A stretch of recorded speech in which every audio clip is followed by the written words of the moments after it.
Good morning, everyone, and welcome to Wednesday. My gosh, it's April 1st. So happy April 1st. I got a text from my dad this morning. He's 90 years old.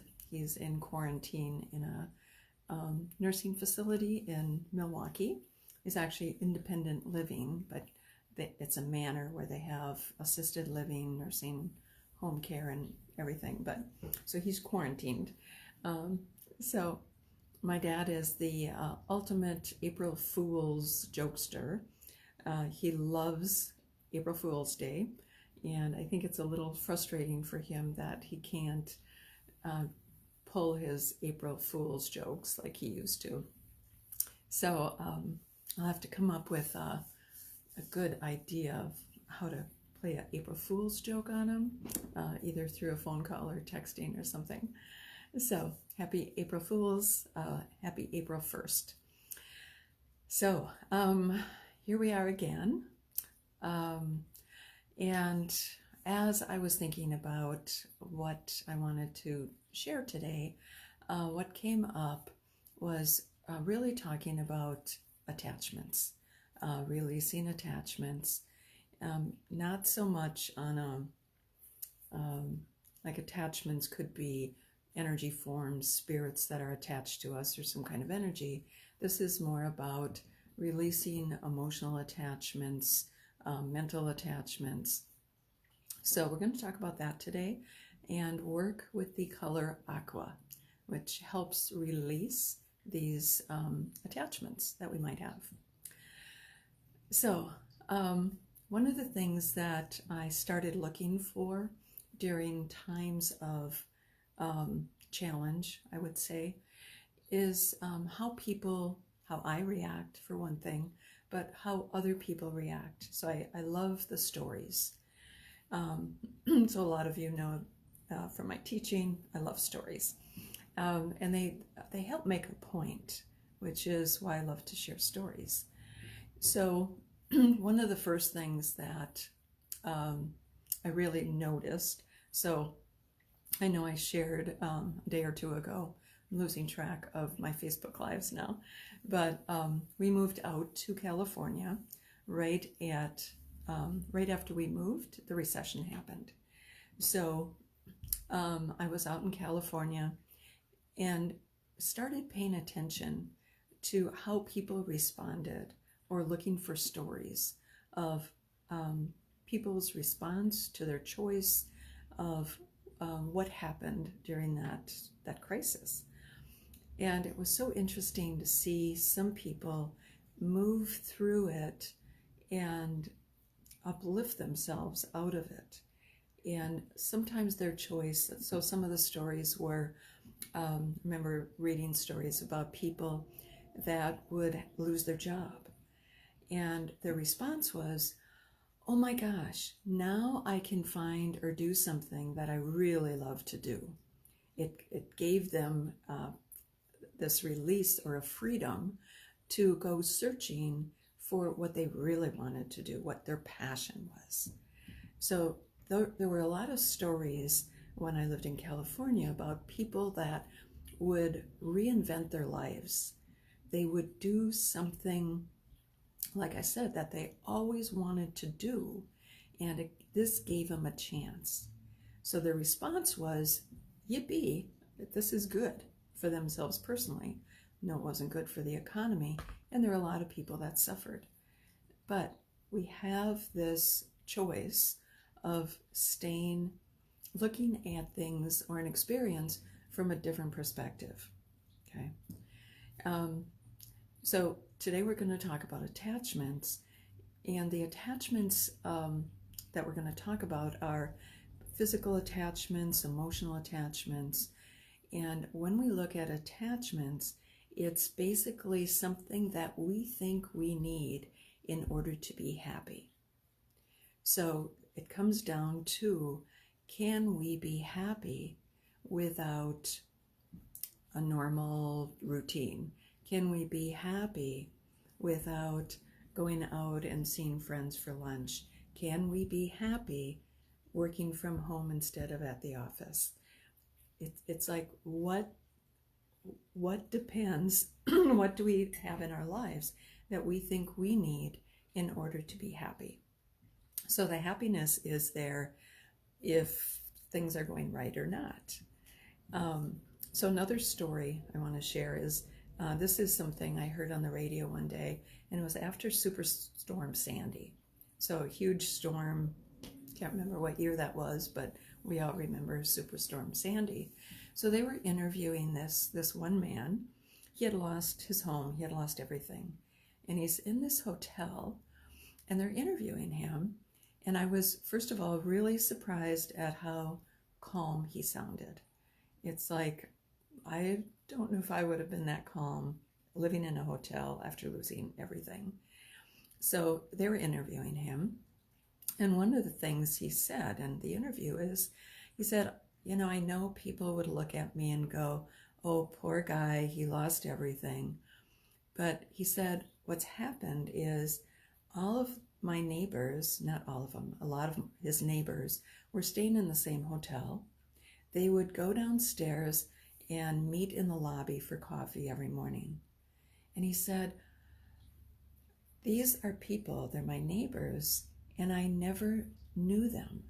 We were so busy, we never had a chance to get to know each other.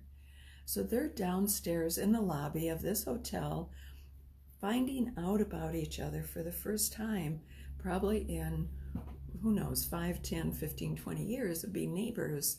And he's going, I'm finding this rich relationship with these neighbors that I never thought I could have or would have. So his response to this tragedy of losing his house was, you know what? And he basically said in the interview, it's like, it's just stuff. It's just stuff. And he was finding a new gift. And this is the opportunity that we have. We have this ability to find gifts from the situation that we might not have seen. And right now I'm watching for stories. I'm looking at stories and how people respond to the situation that they're in. So there's a lot of people out there. I'm seeing a lot of stuff online about people coming together, helping others. It's just pretty phenomenal. And people helping their neighbors. And then there's the stories of the opposite. So it's always a choice. So what are we going to do? Kind of expand and see things and see the gift in this? Or go into fear and worry and shut down and close down? We always have a choice. And the people that stay in this higher vibration, that see the gift, we're in this process of releasing attachments to what we think our life needs to look like or should look like, the shoulds, and look at it from, oh, what is the gift in this moment? And am I still happy? Can I still feel this inner happiness or inner joy in my being? And it changes everything. Okay? So we have that opportunity. I had my own experience years ago. It was back in the 90s.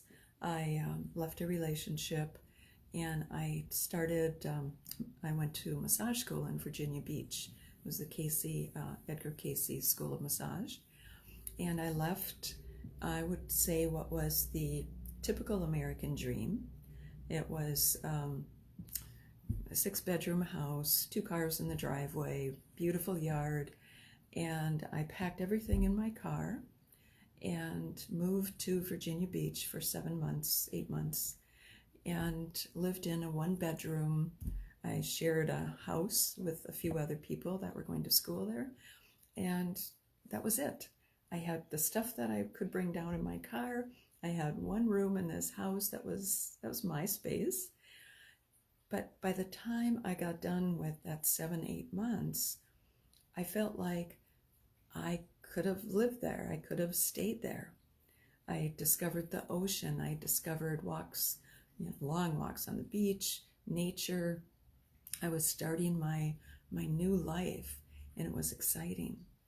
But I had to let go of what I thought was going to make me happy, and discovered what I really truly was here to begin doing. So that whole experience really opened me up to all of the work I'm doing now. That was the start of my journey to everything I'm doing right now.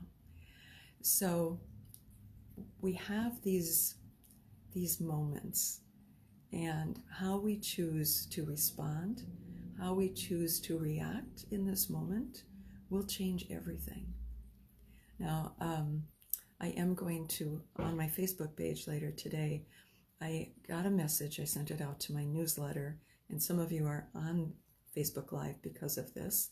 I am going to share it on my Facebook page as well.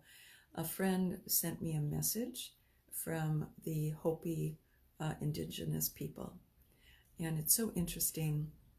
The message is one of hope, kind of gives us a bigger insight of what is happening and what we can choose to do. And one of the things they said in the message is, so as indigenous people, as indigenous nations, they've been put on reservations, they've gone through a lot of trauma, they've had these really challenging experiences for a long time. But he said they still sing, they still dance, they still are joyful in that experience, as are a lot of other cultures that have been suppressed.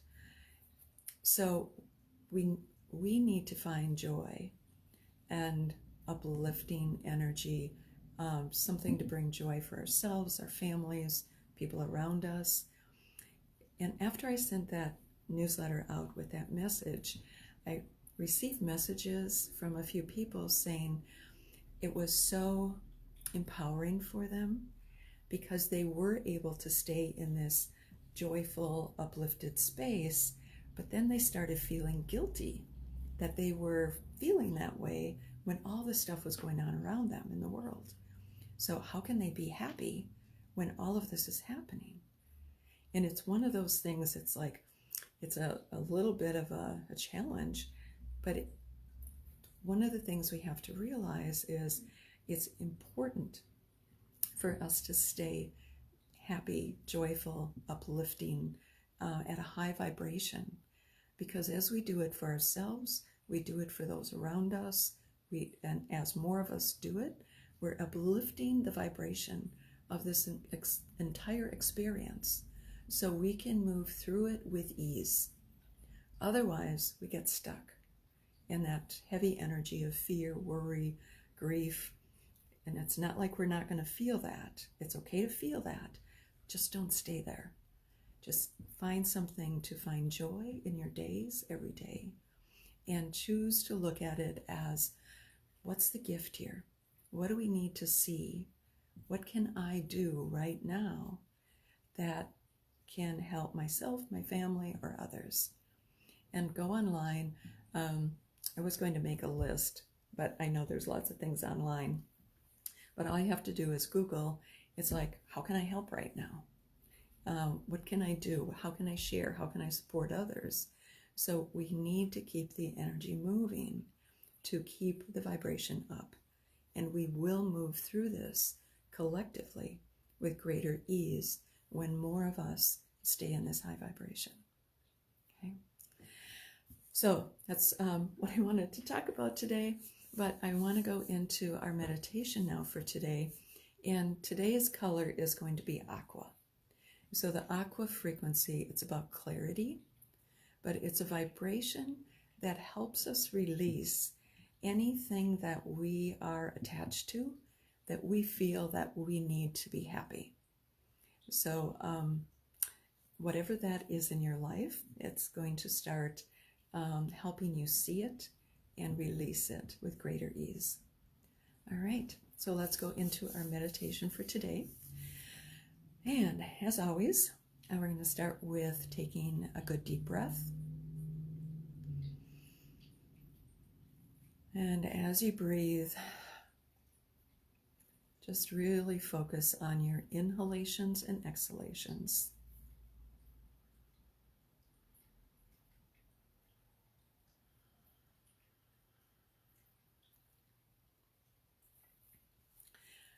And from above your head, visualize crystalline white light, universal prana, flowing down from the universe, coming down through the top of your head, filling your physical body,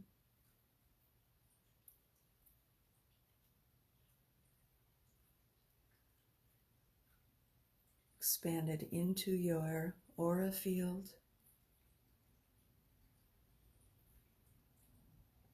and imagine sitting under this waterfall of beautiful, crystalline, sparkling energy.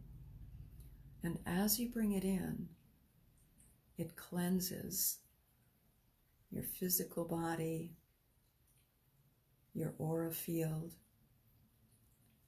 Just allow this energy to cleanse any energetic toxins, pollutions, residues that you've absorbed, and release all of this down through the bottoms of your feet.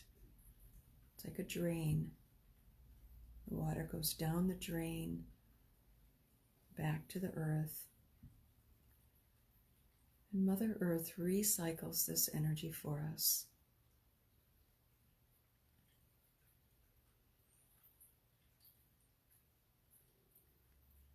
Bringing your awareness 3 feet above the top of your head. Connect in with that ball of white light, your quantum point. And as you consciously connect in with this point, you are uplifting your vibration immediately as you connect here.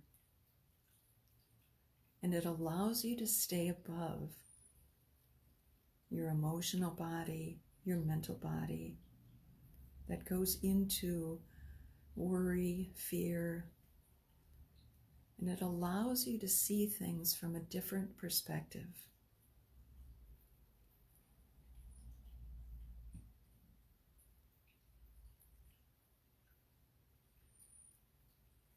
It's like seeing above the treetops. See where you need to go and what's coming to you.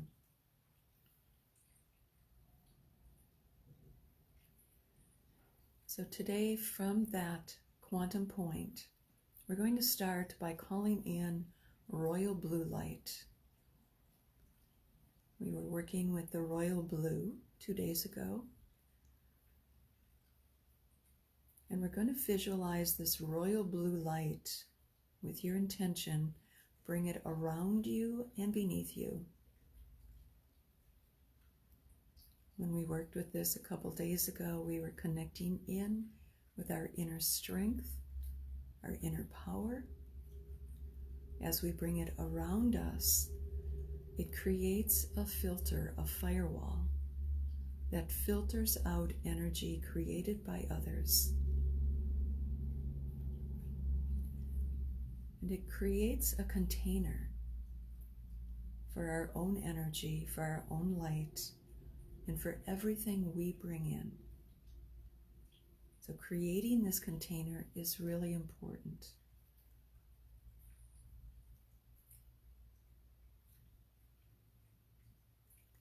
And as you bring in this royal blue light, you can make it as big as you need it to be. Make it expansive. If you feel like you've been taking on other people's energies, make it big. Make it wide.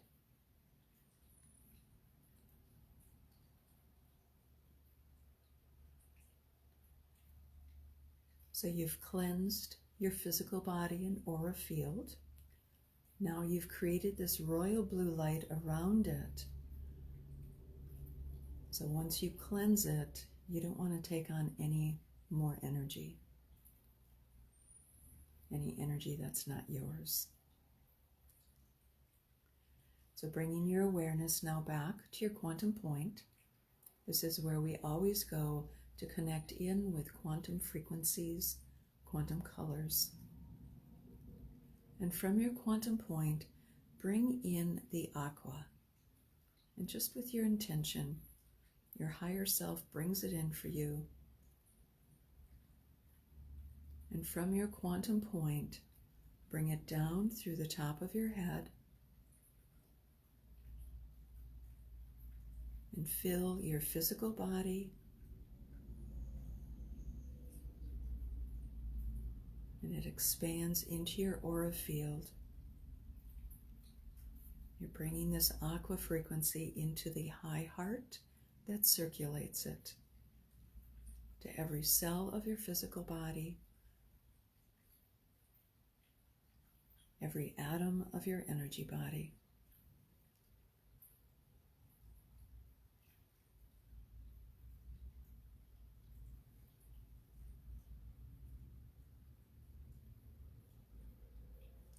And as you bring in this aqua frequency, this aqua light, it begins releasing any emotional attachments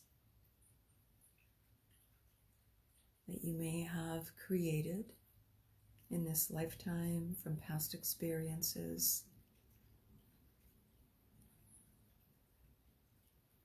Any mental attachments of how you think your life needs to look right now in order to be happy.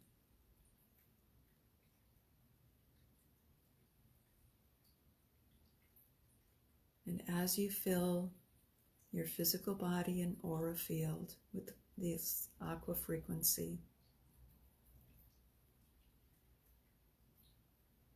it brings in clarity. It helps you see the possibilities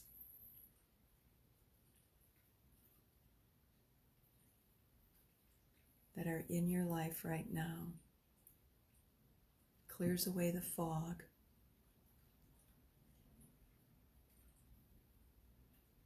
And allows your higher self to connect with you, to show you the gift and the gifts of this experience, this current situation.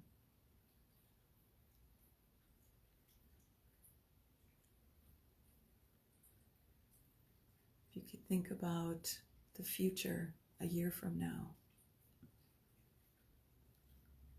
we have this hindsight 2020 vision. So from your quantum point, you can start having this hindsight, this 2020 vision now.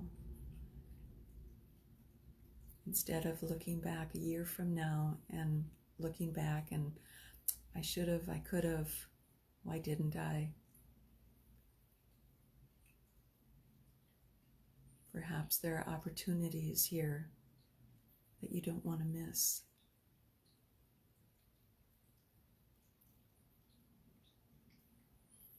And part of this experience is finding happiness, finding an inner joy, even in some challenging and tough times.